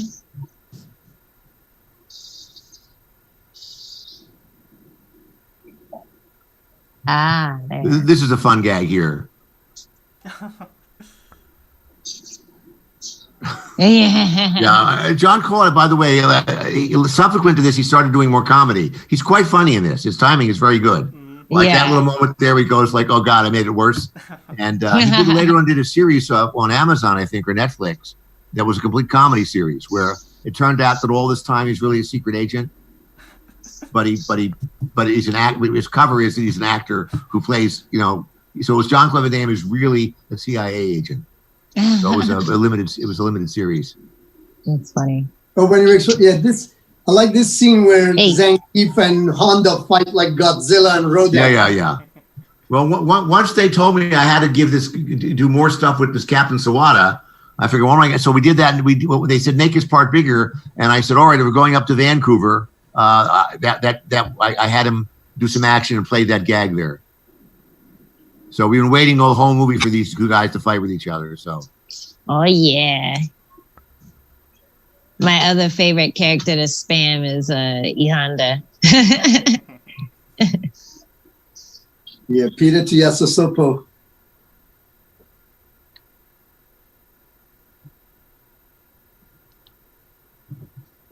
Oh, so pretty. So gorgeous.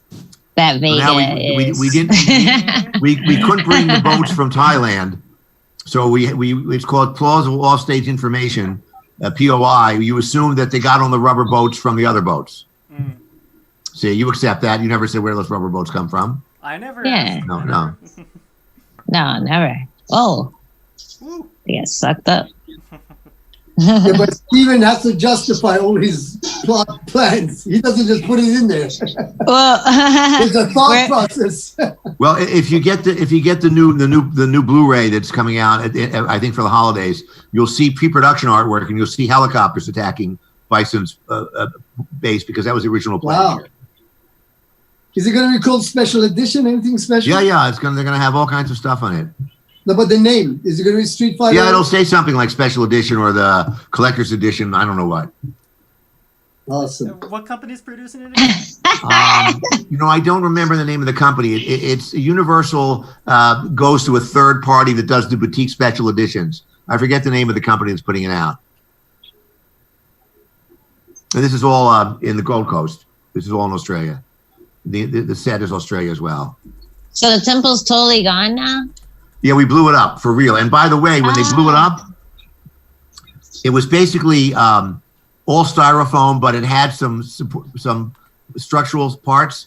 And one of the structural pieces that was actually metal stayed together, and it flew like 100 yards and landed in front of like some of the crew. Like it could have killed them. It was like, Oh, whoa. no. Like it was the very top of the temple stayed intact. And boom, went right down 10 feet from some of the crew. We never thought it would fly that far. Oh my God. So, the only injury we had on the movie was one of our executives from the production bond company. This is great. He says, "We'll fight them together." True warriors. Very funny, He Bales. sneaks out. Anyway, He's like, I'm outta he here. got confused that he forgot they drive on the other side of the road. And he had a bad accident. He went around a roundabout, and coming around the roundabout, went on the wrong side of the road. Oh no. Ended up being in the hospital. He broke his collarbone and his wrist, Oh, wrecked the car. So you think somebody would get hurt doing a stunt, but no. yeah. Somebody driving to the office. That's funny. That's usually how I get injured. It's never in training. It's always like I stub my toe on a table or something. This is a funny gag coming up too.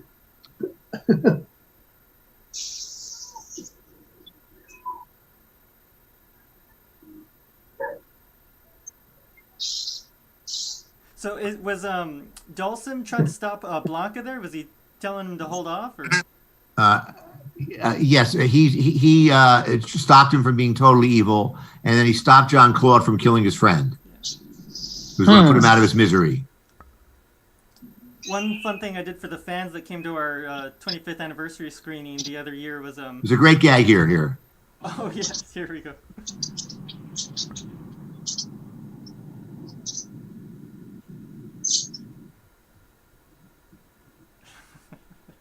Yeah, I believe you were the first person to make Jean-Claude funny. Does he have a hematoma on there on his forehead? Yeah, he has an old sports injury. It shows. We try to hide on film.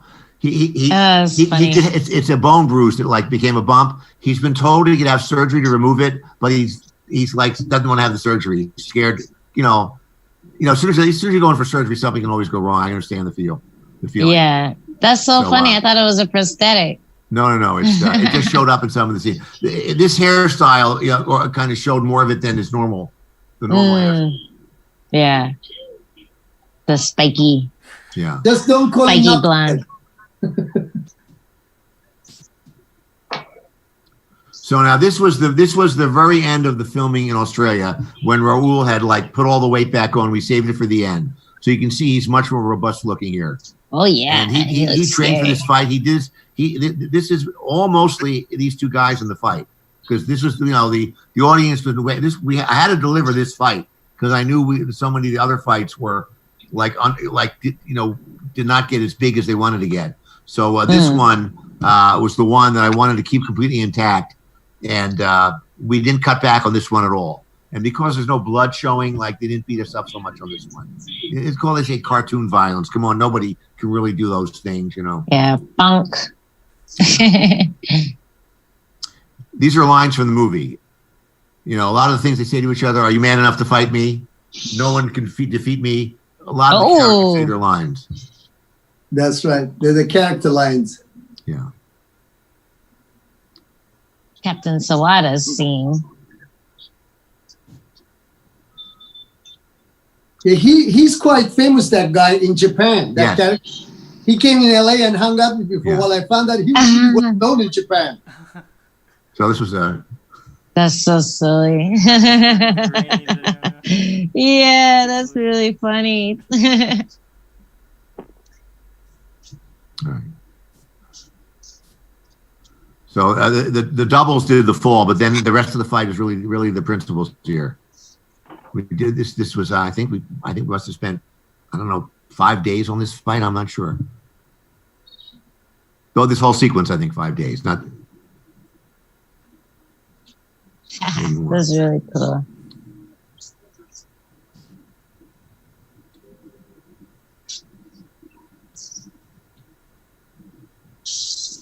I love how his eyes bug out. Yeah.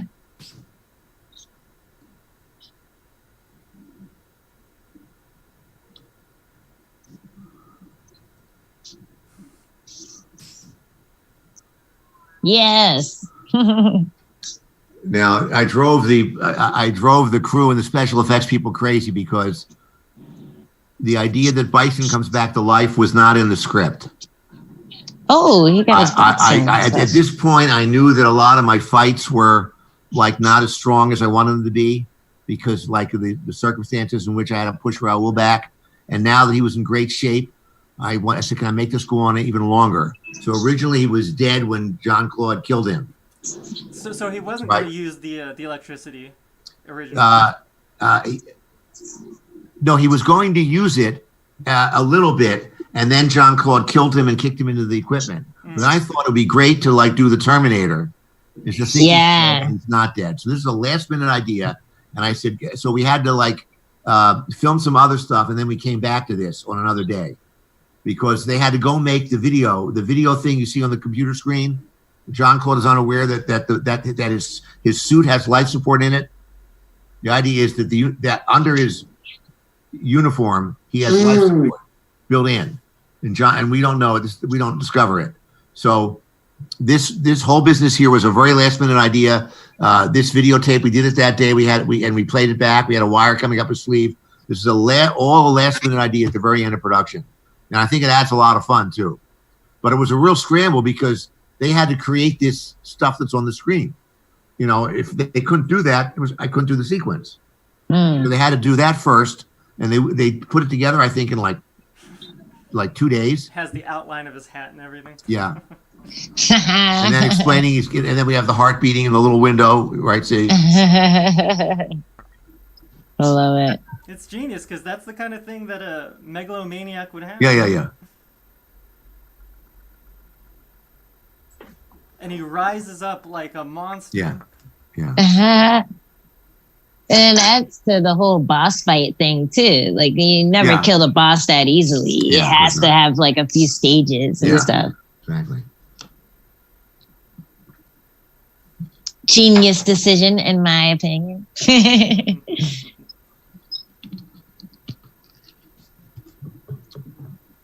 My mama didn't raise no fool, baby. Oh my god. What's left to take? Take all the hats, or?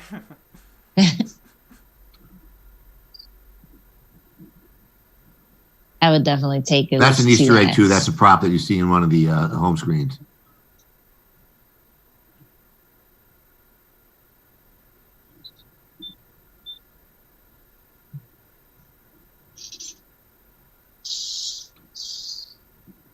Is this he says now? He says where? Doesn't he say where's the exit or something?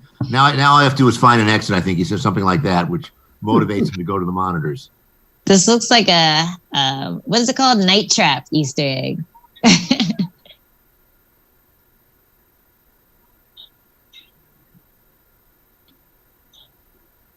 And this we did this in Vancouver.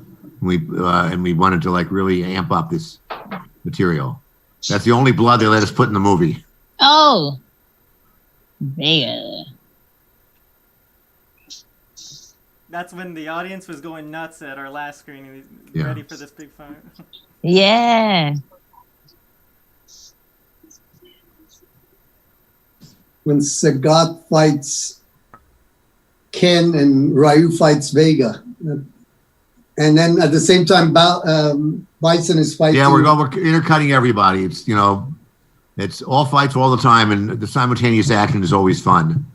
You know, we have a lot of balls in the air. And Raul, like he's doing this. He's hanging. He's hanging from the wires. He's doing all the stunts. This guy had surgery like 6 months before this. Wow.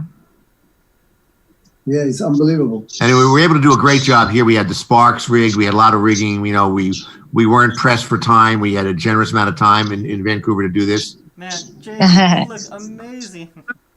Yeah, that's really cool.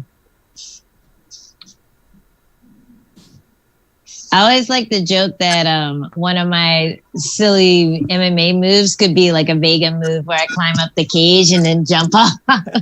Yeah, the flying. Yeah. In this final battle scene between me and Ryu, I was fighting the legendary Ernie Ray Sr. If you know who that is, he's like the Taekwondo the guy. He's a legend in the West Coast, and his son is an actor now in a couple of the shows. Yeah, Ernie Reyes Jr. He was in the Ninja Turtles movies. See, they pull off now by pulling off the patches, they look like the game completely. Yeah. And this set is this set here is Honda's set in the game. The video game is Honda's background. That poster of somebody trying to take over the world. That was I think a Japanese poster from World War II, and it showed America being evil, trying to take over the whole world. So we just changed it to the Allied nations.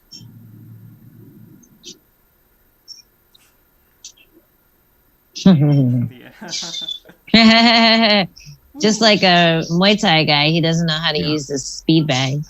So many people had asked me if Vega dies here, and I said, really, they left it open. I don't know. Yeah. Oh, man. Did he fall on his claw? Did he coming out of the temple? Maybe. Oh, yeah, because the claw. Like... No, we definitely wanted to be ambiguous. So when's the sequel coming out? Well, what happened was, this movie was an enormous financial success for Capcom. It made, I think, like about $130 million. It cost like 33. It made $134 million at the box office. But it also sold a ton of toys, and then there was a spin-off video game. And every year since then, they've made $500,000. Wow! Every year, so that's like another. So it's another $15 million they've made each year from a constant playing in the toys and the games. Wow! And then, but they were, I think, they were upset that the reviews were so mocking. Now, also at this time, it was almost impossible to get a good review for a video game movie. Roger Ebert had written an essay. You can't make a decent movie out of a video game. So they were after us. It's it's too violent for the kids. They were all over us. We had a handful of good reviews, but most of them just mocked it. So I think it really hurt their feelings. This was the crown jewel of their empire. So they ended up, I think, like a pendulum, overcorrecting. They decided the next movie would be serious, not this goofy. It would be a drama. And then they made the Chun-Li sequel so completely grounded and real, that it was like they went too far in the other direction. So this movie cost $33 million. We're going to come to the Bechdel moment in a moment, when our two leading ladies have a conversation, and it's not about any of the men. Here it comes. Wait for it. No, it's when we cut back to them. What was I saying a minute ago? I lost my track. The sequel. Oh yeah, wait. Here's the line coming up. The Bechdel test line coming up right now. An important woke conversation. Two women, not about the men in the movie. Just two gals talking. It looks like Jeremy Stevens right there. Yeah.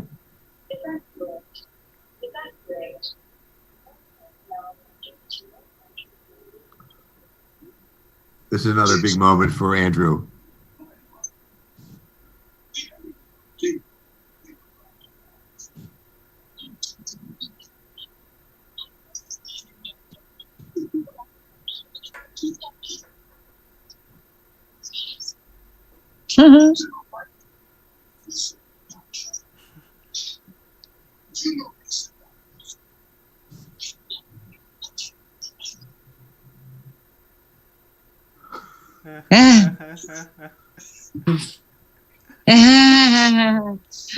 The zoom in, the reaction, everything was perfect about that. Yeah.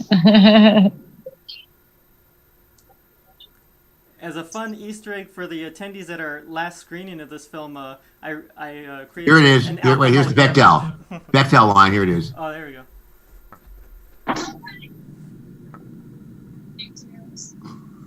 See, the movie. It's officially a woke movie, and we're not talking about the man.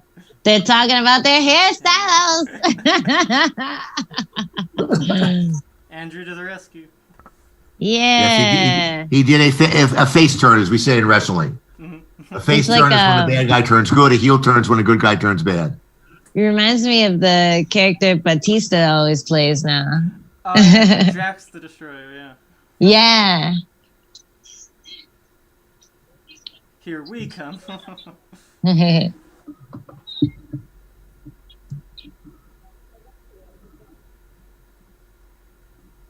Anyway, here we set up that the chemicals that spilled all over him made him lose his hair, and in the sequel we discovered gave him the superpowers of stretching.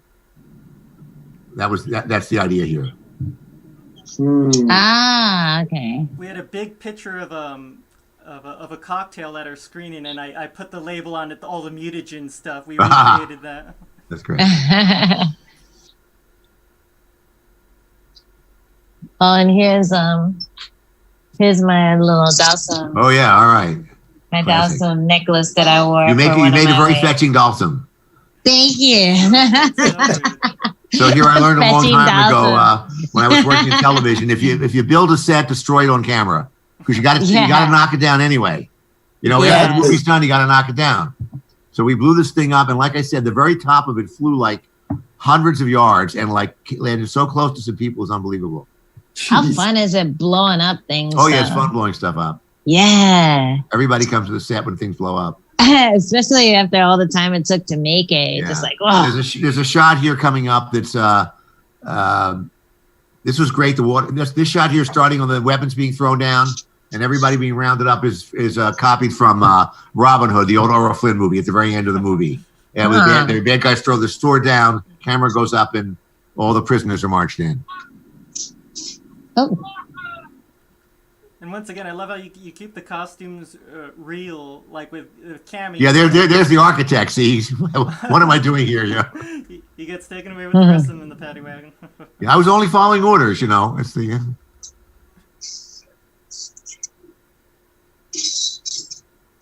I love the last shot you got in there too with all the. I was mad I wasn't in there, but all the they do their poses. Yeah, yeah. Oh yeah. They'll do their like character poses. Were there behind the scenes shots, like a group shot of the bad guys together, anything like that back in the day? No. They don't have a screen.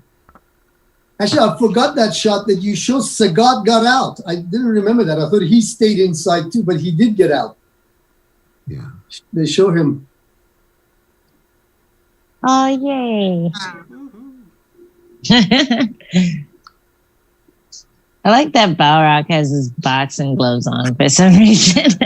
Well, remember they all went in the gym. They all passed through the gym, Bison's gym, and that's where they got that stuff. It's very clever how you work that all together. Yeah. Yeah, just like kind of And of course, squeeze it in there. Cammy can't be walking around in a leotard, but she still has the cool gloves. The Yeah. cool Yeah. gauntlets. If she had the leotard, it would have been rated R.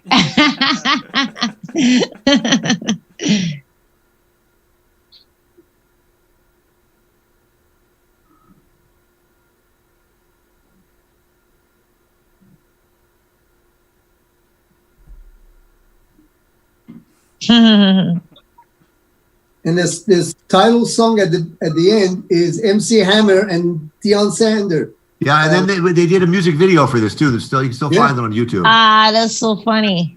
We did the music video. Straight to My Feet, I think the title was Straight to My Feet, I think. Yes, Straight to My Feet, exactly.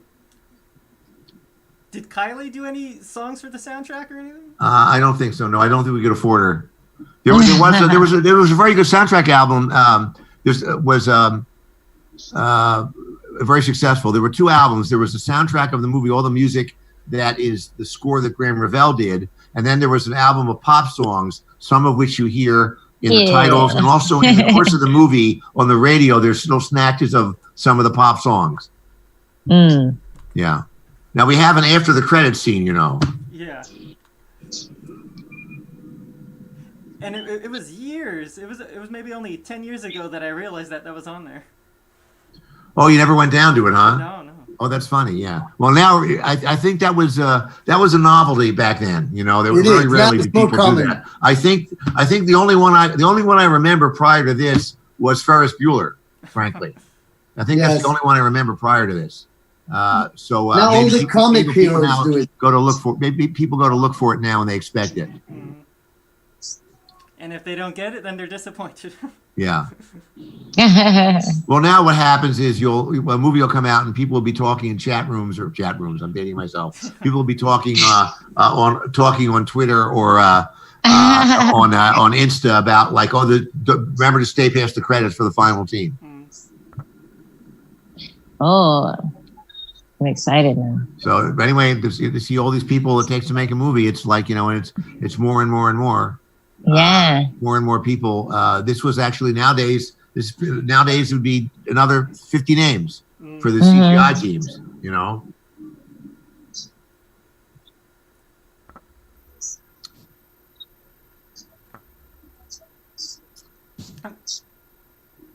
I wore my Ryu t-shirt. I don't know if you noticed or not. Key makeup, Zoltan was did the makeup just for John Claude. One name guy like Cher, Zoltan. Zoltan.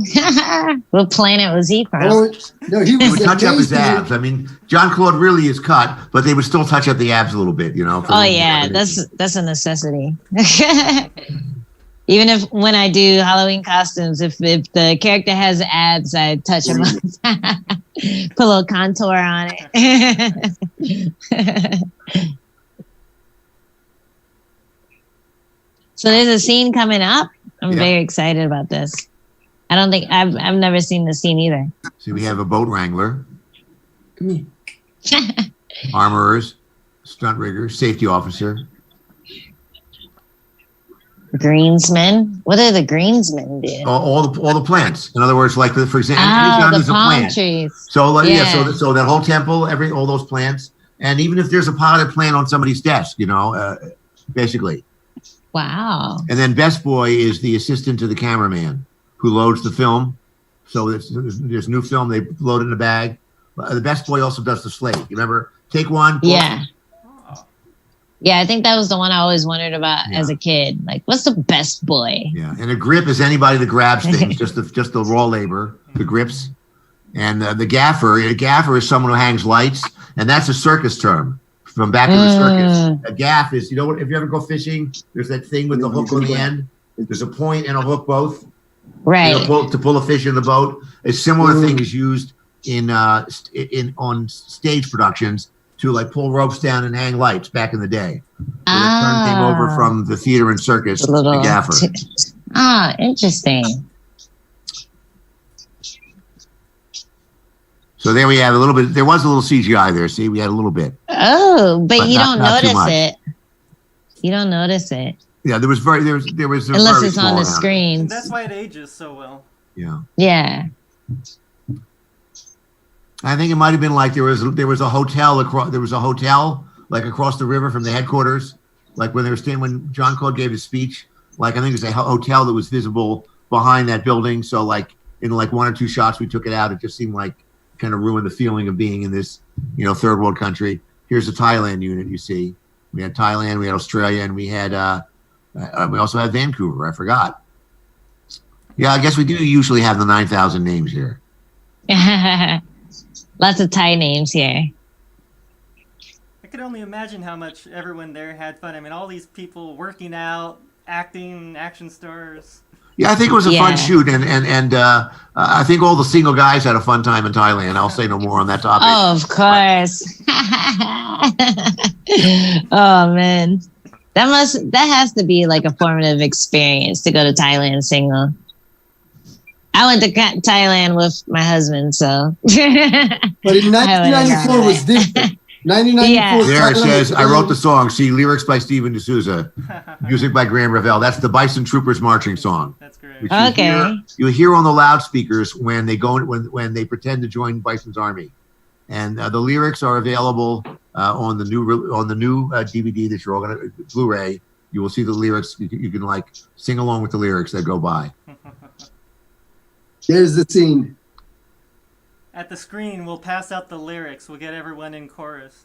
Well, you know, Yeah. you could print up some money if you want. You know, you could probably. I'll send you a file if you want to print up some money. Oh no, yeah, that would be great. Yeah, Thank you. nice. Maybe your ticket could be the money or something. That, Let me know that's what- fantastic. that'd be I'm gonna take you up awesome. on that. I'm gonna take All you right. up on that. I think I have some of that Bison money still. I saved some for. Yeah, save that for the Sotheby's auction on the 50th anniversary. It'll send your grandchildren to college. Who knows?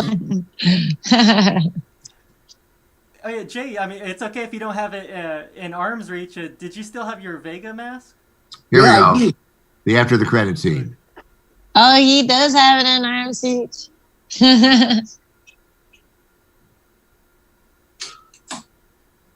Mono. Amazing. So cool. What is that thing made out of? No, this was actually, there's a story behind these. Originally, when we were in Thailand, the mask they gave me was made out of plastic, but it was sprayed silver. But since we were in Thailand and there were so many great craftsmen, I So forgot that's who- very appropriate replay. See, it fits into our game Oh yeah, replay. design. Ah. See, mine was the Replay. collector's edition. So there's the PG-13 that we struggled to get. Congrats. Good job. So a Thai craftsman did all the Vega metal things really out of metal. That's great. Wow, that's so The cool. design's cut out of there, huh? And when I was in LA, they did a mold of my head, which wasn't easy. You had to sit getting plastered. Oh yeah, with the straws in your nose, right? Yeah, that's Yeah. for half hour. You have to sit on this thing. If you're claustrophobic, it's hell. And they put the print of my face on the inside. Oh Mm. wow. So there was like, they really took care of us. I mean, the challenge was the claw. I got the claw literally a day before the shoot started because they were still making it. Mhm. And it was heavy. Nothing was fake on this thing. I mean, this is really metal. That's The claw awesome. was a claw. It was, you know. It looked like you had the biceps to handle like swinging them though. I still don't very Yeah. Yeah. All right, he's holding Hell up. yeah. Very cool. Well, I think I'm encouraged to go lift some dumbbells buried in my garage after watching this season. You guys, go ahead. Everybody was working out. Even the people behind the camera. In fact, I was going to the gym a lot. And It's true. Greg Rainwater, he lost so much weight he couldn't bulk up. So a lot of people, the heat, and food, people got sick. So Yeah. poor Greg T-Hawk, who's a big character in the game, he kept shrinking. He got smaller as the movie went on, unfortunately. They ended Yeah. up, do you remember what they did? They ended up padding out his Yeah. jacket so they give him more shoulders. Yeah. That's funny. It was, no trick was unturned. It was wonderful. The fixes he That's did. so funny. Oh, that's great. Stephen, thank you for those stories. I learned a few things from a movie that I was in. I didn't know some of those stories. That's awesome. It's so cool was hearing the amazing. backstory of everything. Yeah, well, some of it didn't occur to me till I even looked at it this time, and things coming back. It's sort of like a It's true. Vietnam flashback. Well, Yeah. not quite. No, What? that's exactly why I like to do these watch parties. Have Yeah. filmmakers from the different facets of one film, because you'll have experienced one thing, but you'll have questions for the director. The questions will have, direct questions for the composer. It's and then these things bubble up. You know, we're watching it on screen, and that's exactly what I was hoping for. So that's really awesome. You know. Well, I'm glad, and I hope this helps you keep this great program you have going there. I've heard about it from some of the. You're right near the college there, aren't you? Let's see. Santa Ana. So there's Santa Ana College. Long Beach, of course, not too far away. Yeah. Cal State Long Beach. But yeah, no, I really appreciate it, guys. Yeah, we do this for the fans. There's been people commenting. I didn't get to ask all of their questions, but is there any questions now? Let me see if there's any last minute questions. If you can ask Steven, I heard there were ideas from a trilogy of films. Okay, we kind of went over that, but no, I had a very detailed plan. I had a completely worked out sequel to this, which I think we're talking about putting on this Blu-ray edition, possibly. It got turned into a script for a graphic novel, but I think there was some conversation about putting it on the Blu-ray as a file. But it was worked out, and it was legitimately a sequel to this. It paid off everything.